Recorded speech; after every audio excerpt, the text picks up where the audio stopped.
Kimso, c'est un cabinet de conseil et d'évaluation en impact social. On accompagne des entreprises, des associations, des fondations et des financeurs dans l'évaluation et le suivi de leur impact. L'impact, fondamentalement, c'est la manière dont une organisation va répondre à des besoins sociaux et on va regarder les effets générés pour les différentes parties prenantes et essentiellement les bénéficiaires.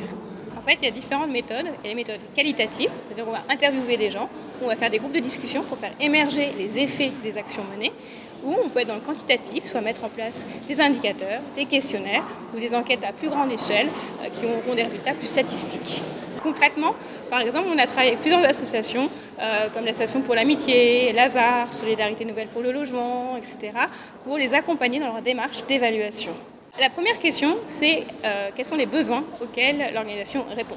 Voilà. Est-ce que ce sont des personnes qui ont besoin de se réinsérer dans l'emploi, dans le logement? Est-ce que c'est des personnes qui ont des problèmes d'autonomie ou des enfants qui sont en décrochage scolaire? C'est déjà bien comprendre le besoin qui justifie l'intervention et ensuite de comprendre la solution qui est apportée et d'essayer de voir si ça fonctionne. Il ne faut pas vouloir tout faire. Il faut choisir vraiment ce qui est clé, ce qu'on appelle aussi la question évaluative. Quelle est la question qu'on se pose et pour laquelle on va faire du terrain, collecter des données pour avoir des éléments de réponse.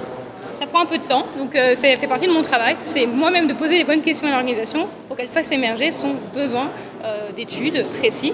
Donc, par exemple, on peut mettre l'accent sur le public cible, les bénéficiaires, des enfants, des jeunes, des personnes âgées, ou se dire qu'on préfère interviewer les prescripteurs, les financeurs, les partenaires, pour mieux situer l'action qui est conduite. Ça va vraiment dépendre des données dont on a besoin.